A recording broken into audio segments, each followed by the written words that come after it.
all for being here, and thank you to Donia for blessing us with her presence and her new book, Last Days of Café, Leila. I'm just going to ask a series of questions, and we're going to see where it goes. Hopefully, it will incite you to buy her book, and if there aren't enough copies, I encourage you to support her fat bank account by buying her book regardless. Authors do not get enough money for writing books. It's it, and these days especially because not enough people are reading books. So I wanted to start by asking Donia to read the prologue. It's very short, but I think it sets a little bit the tone of the book, and then I'll ask some questions after she reads it. Thank you, Persis. Thank you to the Walnut Creek Library for inviting me tonight, and for all of you for making time to be here. And thank you to Persis for taking time out of her busy teaching schedule and a one night where instead of grading papers, she's going to, spend it with us. So I'll read the prologue, and the time period is Tehran, April of 2014. Is my mic working okay? Everybody can hear? Okay, very good. Zod marked time by the postman's arrival, usually by 4 p.m., quarter past at the latest, except on Fridays, when he didn't come at all. Friday was the day of rest, when, if anything, Zod grew more restless with every rigid minute ticking by. Waiting for the mail on Saturday, he spent the last hour watching the clock, and at 3:30, he stood up to look out the window with his hands in his trouser pockets. A breeze sent flurries of wisteria into the courtyard. The trees had sprouted new leaves. You would never believe how lifeless they had been just a few weeks before, their splayed branches bare and brooding. Now it was April, true spring, each day warmer than the last, each bud becoming a frilly blossom. He observed a family of finches nesting in the eaves, touching down to pick up a suitable stick, then off again in busy bouncing flight. Except for this pause in the afternoon, Zod didn't have much time to watch the world. Nanagoli came in from hanging the wash to stand beside him, nudging him in mock reproach, for here he was again. "What on earth are you waiting for?" As if he didn't stand there every afternoon, expecting the faint drone of the mail scooter and the puffs of dust from the alley.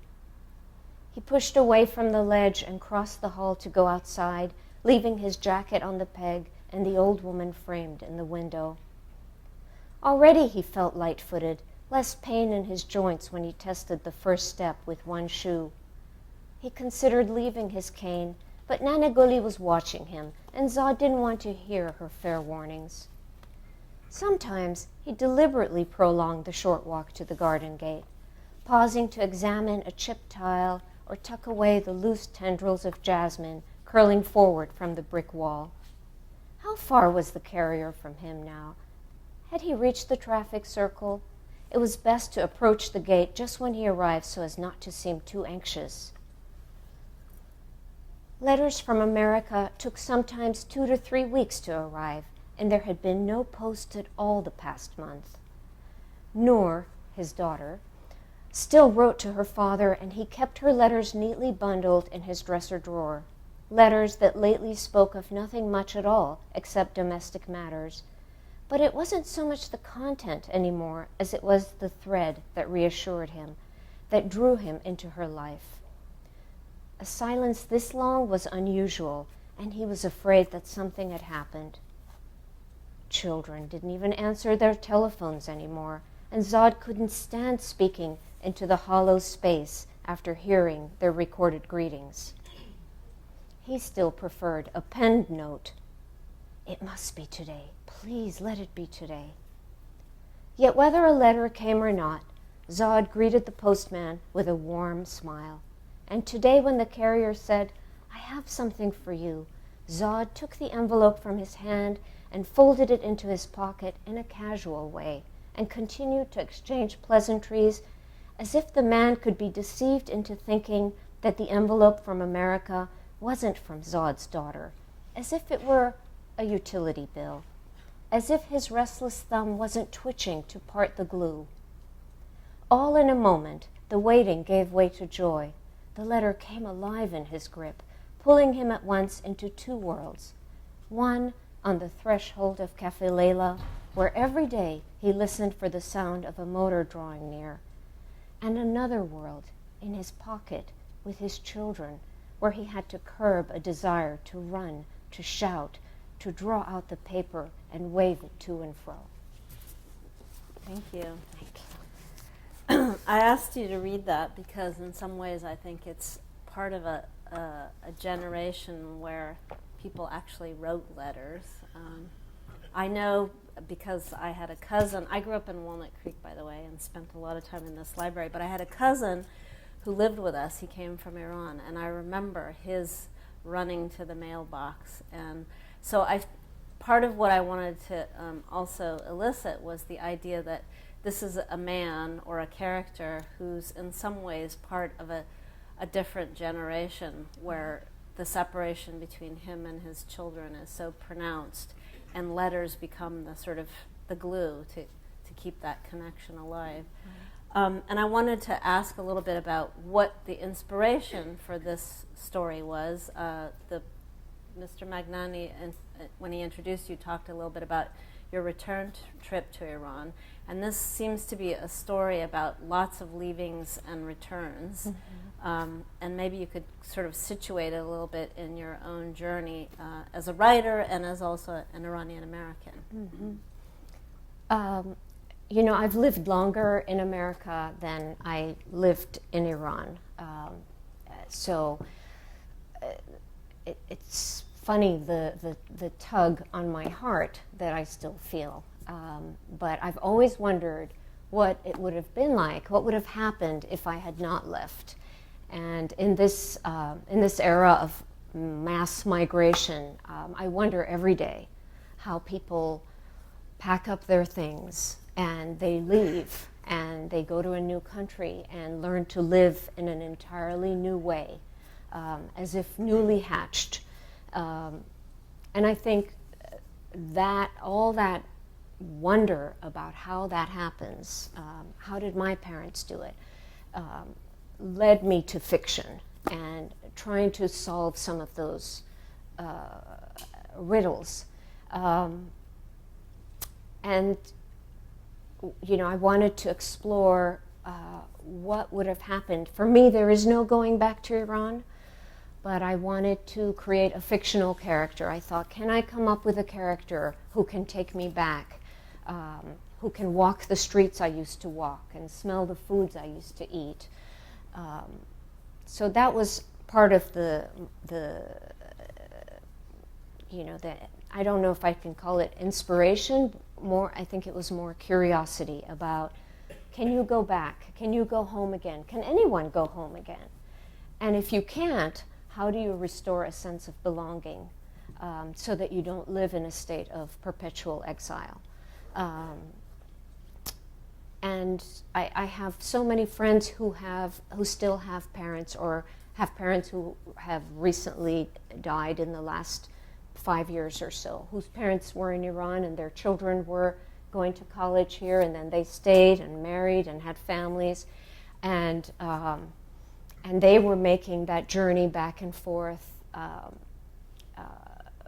to see their parents. And because I couldn't go back and didn't go back, I sort of lived that journey vicariously through friends who would go back, and then they would lose their parents, and I would see the devastation of not having the chance to say goodbye, which I think tears at the soul.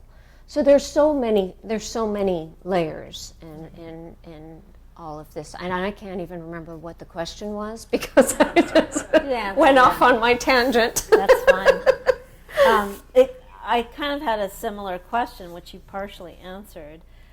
Because in thinking about both your memoir and your novel, it's peopled with characters who I think are immigrants and exiles and who suffer from that sense of not belonging. And I was going to ask the question, like, do you have a sense of where you belong now? Even with did this novel resolve some of that for you? I came here as a teenager on the eve of my 16th birthday and went to high school to start my junior year. And when you come as a teenager to somebody's country, you do your best to kind of emulate the natives while you're straddling two worlds. And I was faced with some tough choices, such as, do I follow the nerds? I wasn't that smart. Do I follow the jocks? I wasn't an athlete. Do I follow the cool girls? I was not cool by any measure. But it so happened that I was attracted to this punk rocker kid, and I just thought, I liked his mean, kind of aloof looks, and it seemed like the punk rockers were having trouble with the whole belonging thing. So for a while I followed the punk rockers, and then before I dyed my hair purple or pierced my ear with a safety pin, I was rescued by a friend. When I asked her the question, "Hey, do you think I could ever be punk?"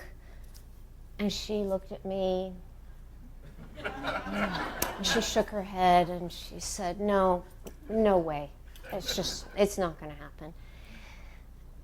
Just be yourself."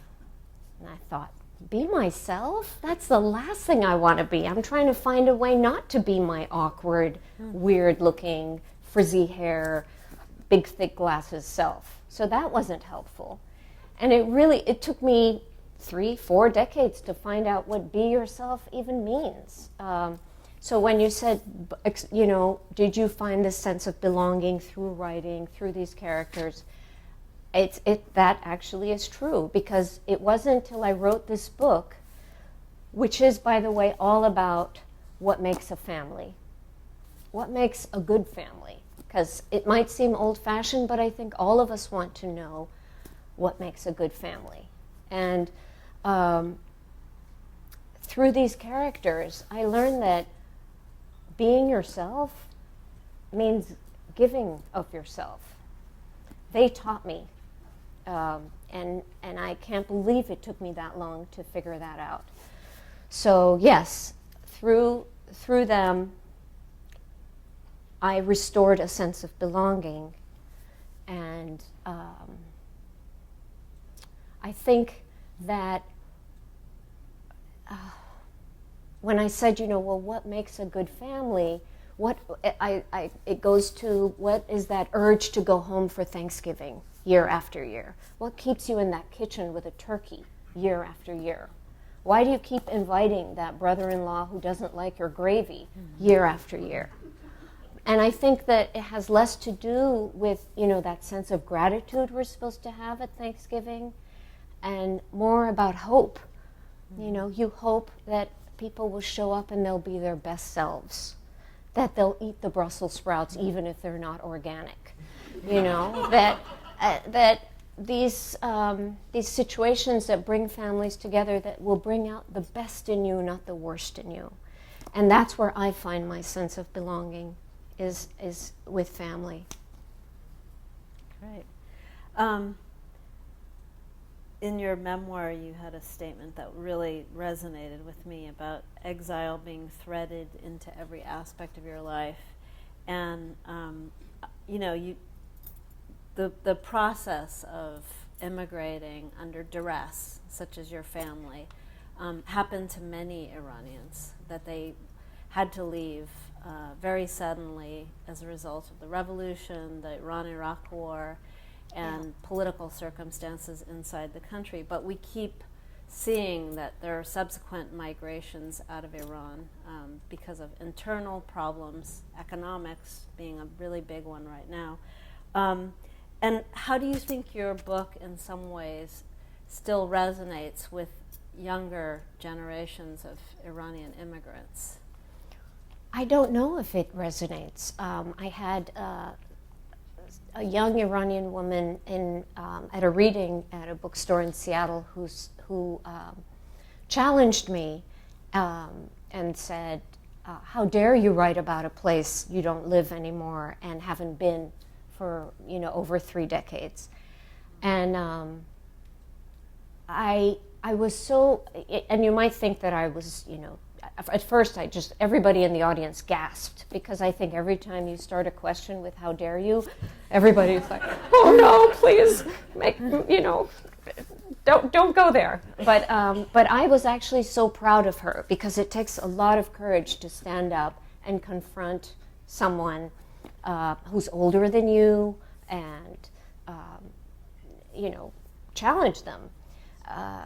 And that's what young people are supposed to do. They're supposed to challenge us. They're supposed to question our motives. But I think that, first of all, it's fiction. I'm not a reporter. And that's when I say that I'm not sure if the younger generation can relate to this type of storytelling, because maybe their parents have told them stories of, how the hardship that they went through, but I don't know how it relates to their lives today. And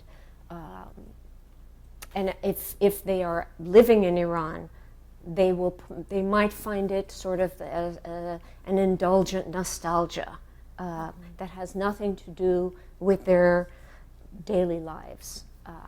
That's my take. I hope it's not true. I hope that it will touch them and that they'll get a glimpse of what their parents may have gone through. 6 million people left Iran, and most of them never went back. But one thing that stayed the same was the food. So and this happens over and over again with different communities of immigrants. They leave everything behind, but somehow they manage to carry the food with them, and that stays intact, which I find absolutely fascinating. And they transfer that to their children. So maybe they can relate to it in that, oh, my mom makes that food, or my grandmother made those, stuffed grape leaves or whatever. That's a good place for me to ask the next question, which is, maybe you could talk a little bit about food as a form of belonging, because I think it is a very powerful symbol in Iranian culture. The cuisine, the rituals around food, the kinds of food. I'm wearing a pomegranate on my neck. And I think also it's a way in which it transcends kind of every political persuasion. Like right. It's the great equalizer, right? Food and cuisine in some ways moves beyond the political moment or the disagreements. And part of it is also the ritual of eating and eating together. So I wonder if you could talk a little bit about food and belonging, but also how, in some ways, food is your segue into both of your books. Well, I have to give 100% credit to my mother, who taught me everything about what it means to invite somebody to your table, regardless of their color, their faith, their left or right. I just, my fondest memories are of our family meals. And it was just the spirit of the generosity of it.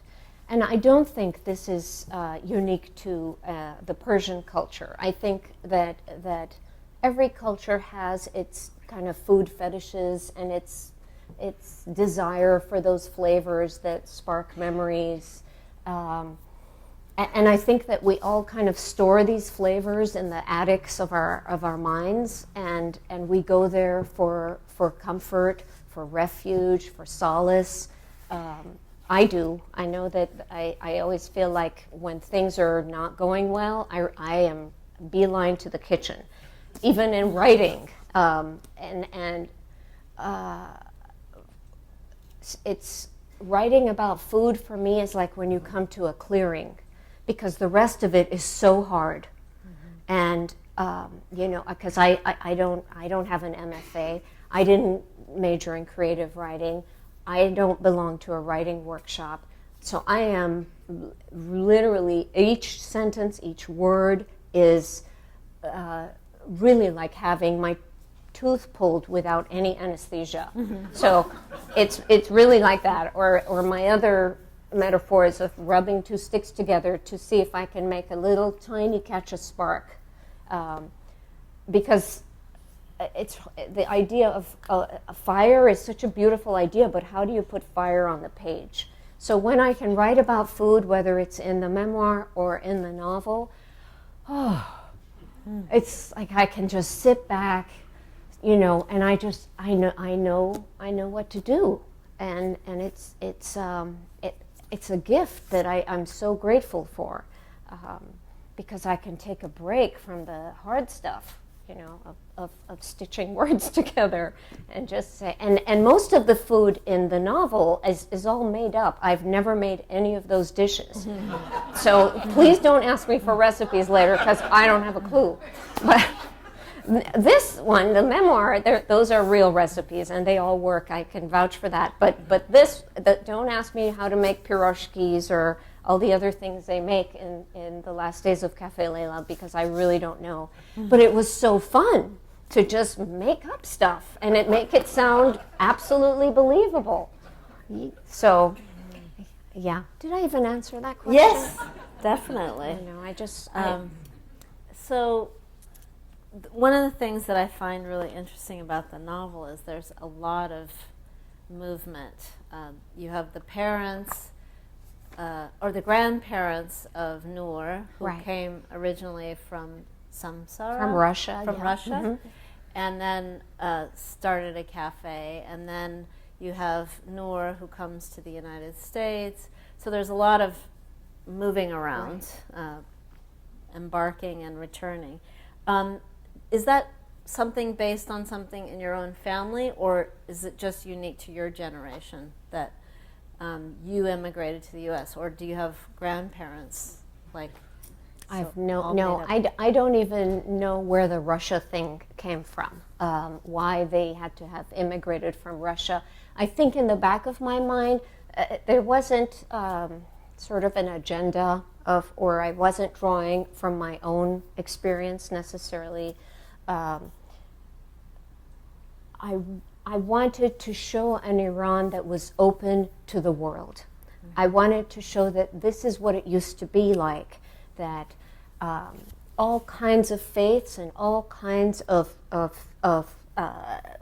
communities of Armenians, Russians, Jews, you name it, all live together peacefully. And I think the idea of the Russian immigrants coming to Iran right after the Bolshevik Revolution and opening this cafe called Café Leila and changing their name to a Persian name and adopting, the customs of the country.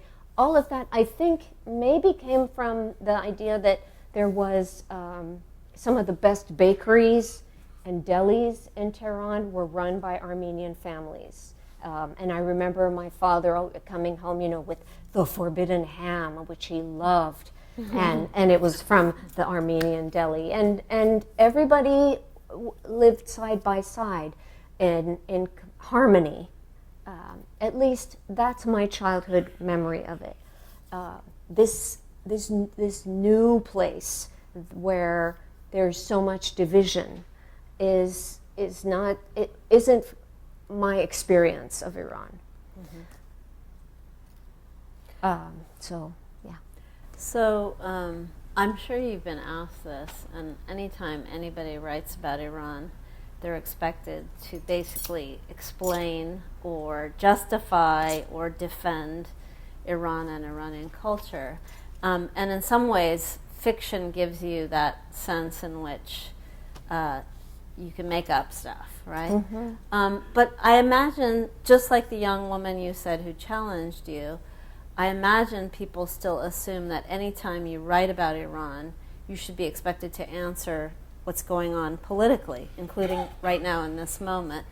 Do you feel that you as a writer, or that writers in general from the Iranian context, have to do that? And what do you say when people ask you, hey, what's going on in Iran right now? Right.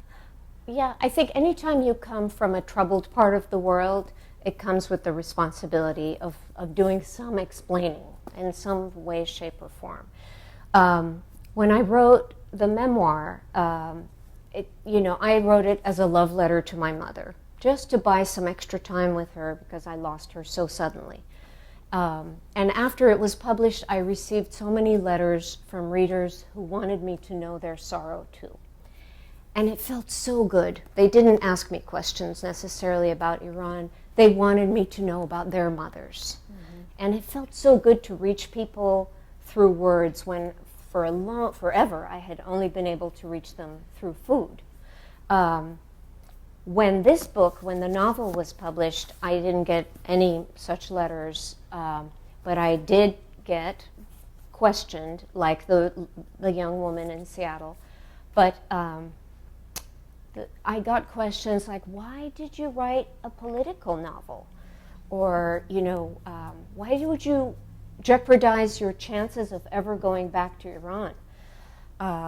Or my favorite is, I like it better when you write about France and food. Well, I'm sorry. I'm sorry I didn't write a more palatable story, but I'm not writing travel brochures, And I didn't have a political agenda.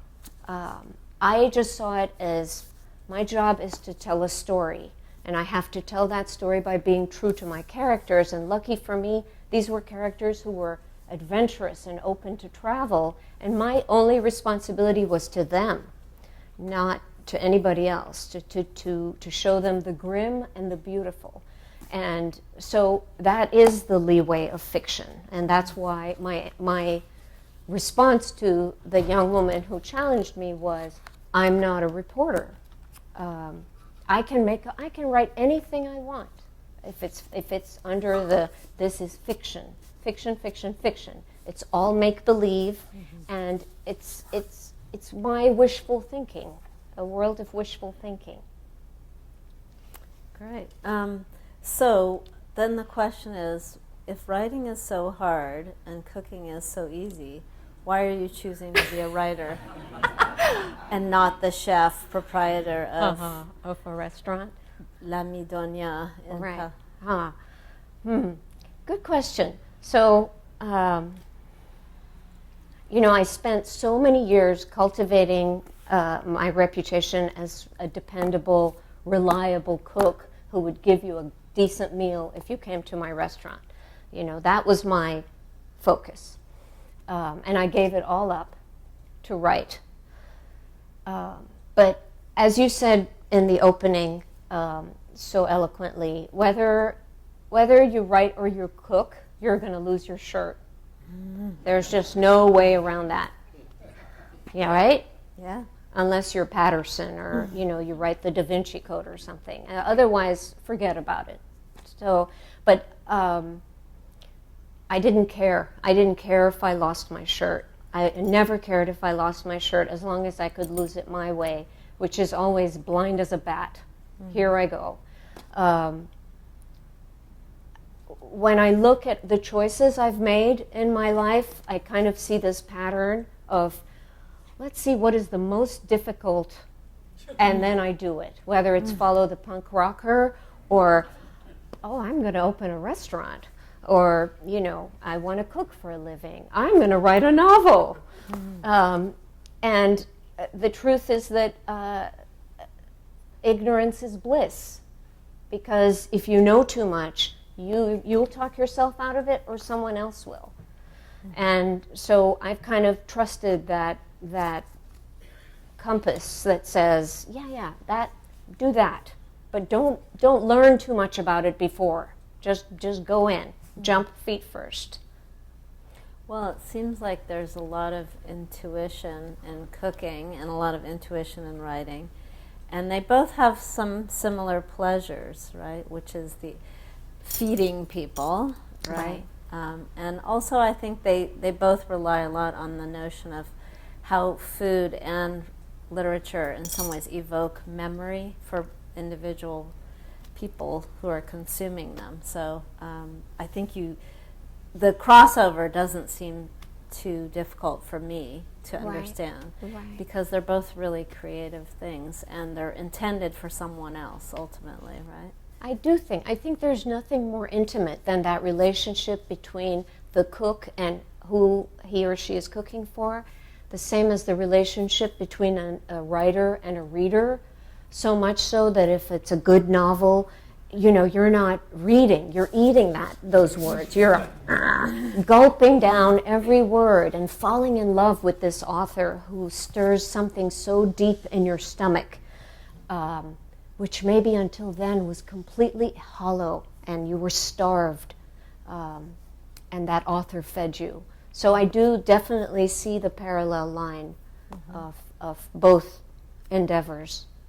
Maybe you could say a little bit about the word del and how important it is in Persian. Right, because the word for your tummy and your heart is the same in Persian. So if you have a stomach ache, you could also have a heartache. Yeah. Or my favorite is that when you're delam tang shode, which means I miss you, but it's like my tummy is actually constricted because I miss you so much, right? Yes. I know you have a teenage son, and I have a teenage son too. That's so right. I really connected with the character of Lily in the novel, because she's sort of a typical teenage girl, but also another layer of it is her sort of disaffectedness because of her parents divorcing, and her mother dragging her to Iran with her. And I wonder if your son has inherited some of the interest in Iran and Iranian culture through food that we hope we convey to our children. 100%. He is already, he's somebody with a very good appetite, but I think that when he eats Persian food, he feels, I'm not trying to have any magical thinking going on, but I really feel like he senses and is nourished by a generation of recipes that have been handed down, of flavors that have been handed down. It's all that you can hope for. It's the best thing, because I'm not a very good Persian cook. I have been teaching myself because I always thought my mother's going to live forever and I'm not going to have to learn to make this. But that's not how it turned out. So I've been teaching myself ever since she died, and when I get it right, it's just the triumph of it is just unbelievable. Coco van, duck à l'orange, blah, blah, blah. Who cares? When I can get the Persian dish just right or close to right, I don't even know. It is such a moment of glory. And then to give it, to my son, who will say, "Oh yeah, this is awesome." Then I feel my mother, my grandmother, my father. I feel all of them whispering and clapping, and just joyful celebration, hooray! So yes, the answer is a resounding yes. That's good. I was in Mexico recently, and we saw a friend of mine who was Iranian. And I was so tickled because my son said, "Oh, my mom makes awesome osh." Oh. Right? And he never says anything about it to me. And he doesn't even say it by its proper name, but he bragged to my Iranian Oh, that's friend. very satisfying. Yeah.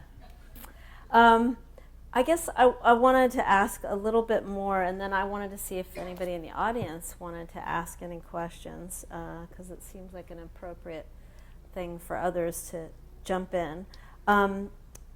The characters that are peopled in your novel. You know, you have a father who's kind-hearted, but also lonely and nostalgic for his children, a solicitous mother, a teenager of mixed heritage. All these characters, I imagine, they're from your imagination, but they seem like they could also be part of your own biography. And do you feel like that you're connected to them through elements? Like, it's interesting, I know that you have sisters, and in the novel, Noor's father has brothers, right? All brothers? Uh-huh, yeah. yes. And I thought, oh, did you orchestrate all this? You know, to sort of have things that are similar about your own biography, or is it much more organic, you know? Yeah, no, I did not. I mean, I understand that the urge, or just the just thinking that, you know, these people are somewhat autobiographical, and that I've drawn on them.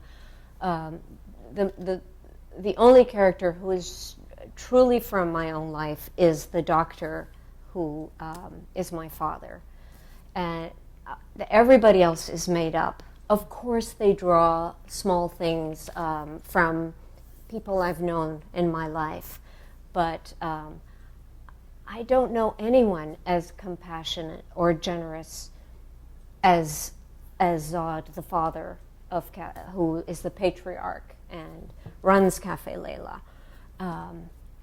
Again, I think that fiction is all about wishful thinking. I think a part of it also, Persis, is that I feel like so much of contemporary fiction is populated by truly unlikable characters. Yeah. The first title that comes to my head is Gone Girl, which it made me nauseous that they were all so unlikable, and I just threw that book across the room. And I felt like I wanted so badly to populate a novel with people with good intentions, not bad ones. And I know that, like, well, where's the fun in that, right? If there's no villain, you know, and there's not a truly evil person, who wants to read a novel about good people? But I still kept going back to what makes a family, what makes a good family. You know, I kept going back to that, you know, that quote from Tolstoy, you know, that all happy families are alike. Every unhappy family is unhappy in its own way, and which to me means that the odds of being unhappy far surpass those of being happy. Mm-hmm. So the statistics are just against us because we're human and we have different dispositions. Mostly we love imperfectly. And I wanted to write about this family that is torn apart and stitched back together imperfectly, but with the conviction that you know, we are each other's shelter, that we, you know, that there is a way to be a good family. It's not even necessarily biological, but that people can come together and stitch together some kind of a family. Great. Yeah. Okay. We have about 15 minutes, so if anybody wants to ask a question, if you could speak loudly so that I can hear and so that I can repeat it for others. Yes? Yes, so my son married into a large Iranian immigrant family in Los Angeles, and I've been to numerous events, gatherings and celebrations, and at their engagement party, which we could actually just call a wedding. So one thing is, I've never seen a table set with such beautiful fruit and food and dates and everything. And I said, I've never seen it. She said, my daughter-in-law said, well, Iranians are very serious about their fruit. And the other thing is that I really enjoy is the role of tea of many things, like the tea with the cardamom and the rose water and the samovar, and just how sort of encompassing that is with a group of people. it's just a very enjoyable part of the day. Thank you. Did you hear that, folks in the front? Okay, I'm going to repeat it. It wasn't really a question, it was a comment. And it was a comment about food. Yeah. And the comment was that his son married into a very large, extended Iranian family in Los Angeles. And he's been to several family events, and he's amazed at the largesse and finery with which people select fruit, and also the tea, which is usually teas served with cardamom there. So he was kind of echoing some of the things that are in her book. In fact, there's a whole thing about tea and cardamom in the book. And they do take their tea very seriously. That's right. That's right. There's a question. When I read your book, Café Leila reminded me of three restaurants in Tehran. One of them was Café Naderi, and the other one was Irashki Khosravi, which was next to it, and later on was the book. So did you have any of that thing in your mind? I remember my grandfather taking us to Chattanooga for, Friday lunches sometimes. I did not. Oh, I'm sorry. Repeat the question. The question is that the gentleman could, when he read The Last Days of Café Leila, he remembered three places in Tehran, three actual places, because Café Leila is made up. Three places in Tehran that reminded him of Café Leila, and was wondering if I had drawn on either of those three places in coming up with this place of refuge. And the answer is yes and no, because I hadn't been to those other places. I do remember my mother picking us up from school, and the occasional treat of stopping to get hot pirashkis. But I was too small to remember the names of those places or to have, recorded their details. Yeah, Irashki Khosravi was The best. Café Naderi, you mentioned one of the intellectuals go there. Right, the intellectuals would go. Of course. Right. And the proprietor of Café Leila prides himself of, having these intellectuals, writers, come to the cafe and give him signed copies of their books that he would display on the shelves. So I imagine that Café Naderi, something similar was happening, or the dishes would be named after the famous writers that would be eating there. So it's all wishful thinking. That's right. There is no mention of religion in your book. Is that your second question? Okay, the second question is that there is no mention of religion in my book, and I'm so glad you brought that up. Thank you. And that was absolutely deliberate and very much intentional. I wanted to see if I could pull it off. Can you pull off writing a story about Iran without mentioning religion? And that was a challenge to me, for myself. Because I wanted these people to just be good in and of themselves, not because they had some affiliation with a certain faith. For me, faith is a private thing. It's not something that I want to holler out of a loudspeaker. And so that was very much intentional to not bring it up.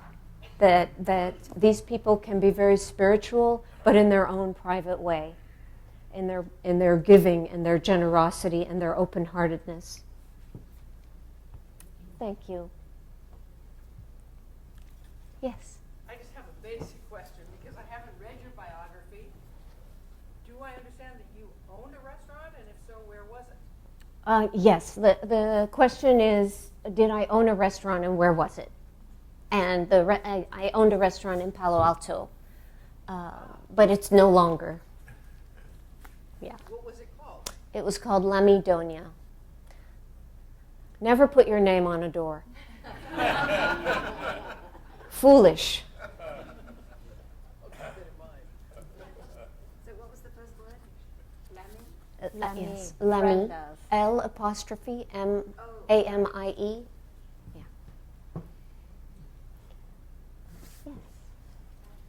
I confess to not knowing very much at all about Iran, but I have always had the impression that countries in Iraq, Iran is, and Iran itself does not treat women well. And I wonder if you could speak to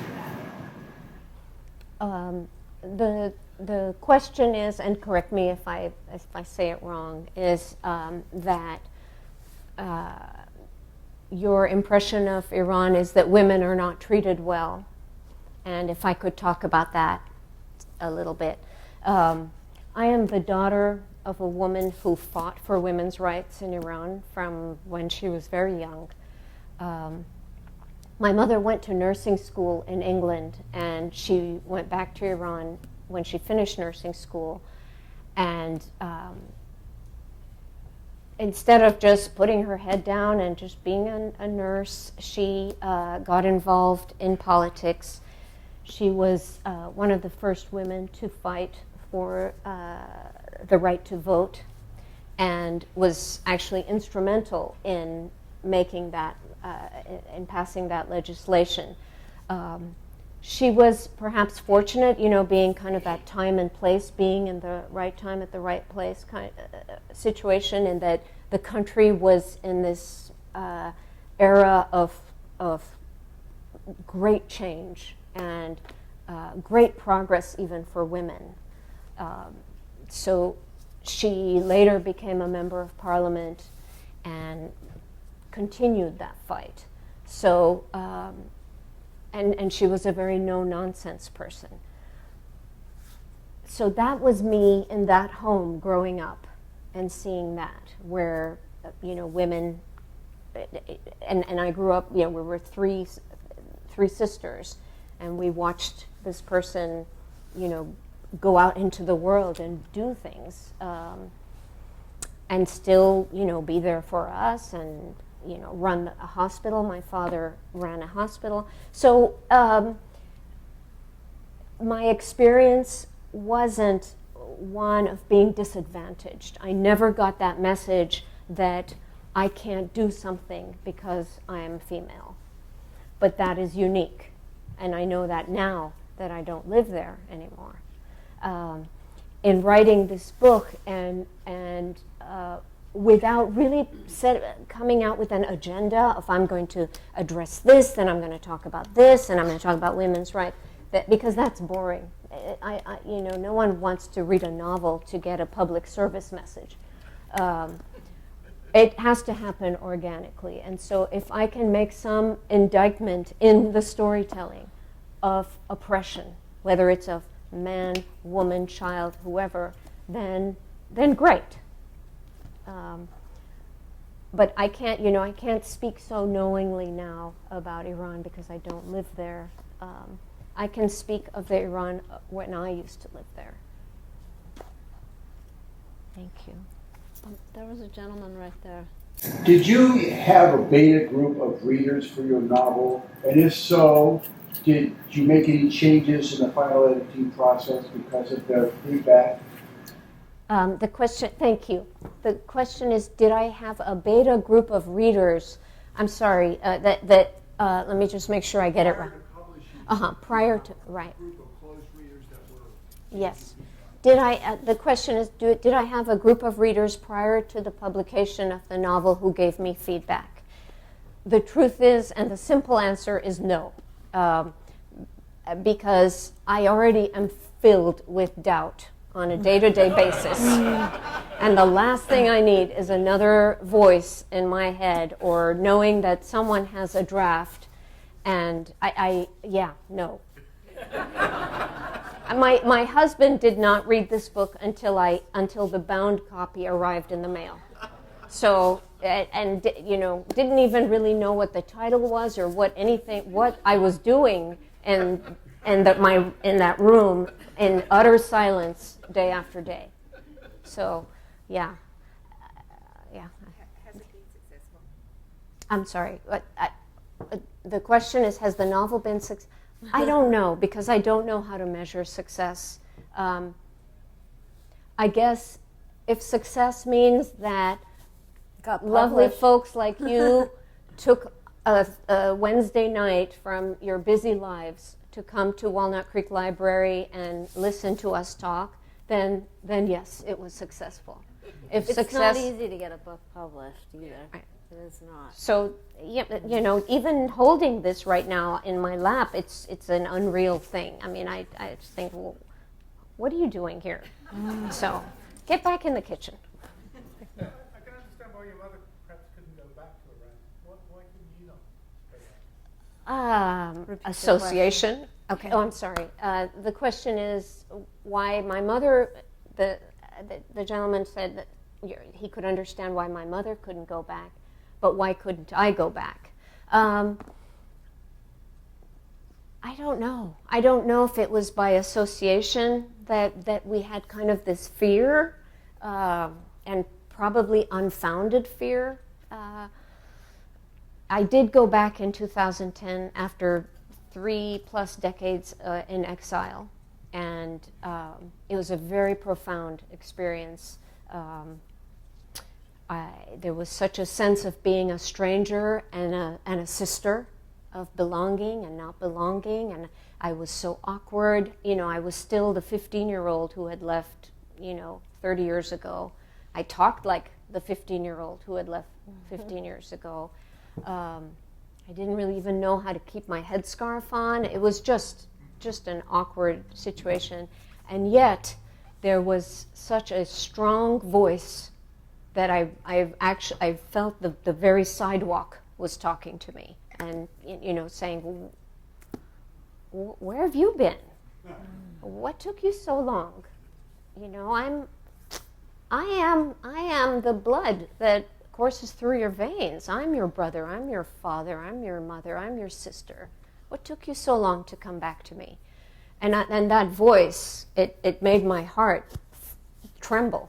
And I think that visit is what made me come back with this sense that I have to make something out of all those memories. Why don't we have this woman Okay. here? And then- And I think that'll be the last one, right? Okay. Okay. Yeah. Did they give you the signal? Yeah, I Okay. got the nod, and it's 8:00, and It's 8:00. people are waiting to Oh my sign. God! It's So, past my bedtime. I also want to just say that she's going to be signing books, because there are books, I heard, and so you can ask her more questions. Follow up about the question about going back and your siblings or any other of your family members. Did you see family members in Iran? And also, what has your family said about the novel? Well, the question is, do I still have family in Iran, and did I see them when I went back, and what the reaction of my family has been. Well, the first question, I don't have much family left in Iran. I have just a few, an uncle, an aunt, one who has since passed away. So, no, and that was where I felt like I'm a stranger here. I don't belong here. But then, on the other hand, I do belong here. And as far as reaction from my family, well, other than that, my sisters have been tremendously supportive and have come to all my readings. Thank you. I love you. Is that one of them right there? Yeah, she's there. She's there. Okay. And yeah, so I wish my parents were here, that I could share this unbelievable, magical experience with them. But yeah. So, thank you. Okay. Okay. I want to thank you for your time. Thank you, And, Persis. encourage those of you who want to keep the conversation going to take it outside where you're going to be signing the books. And Okay. good Thank luck. you so much. Thank you. I love talking to you. Thank you. Thank you.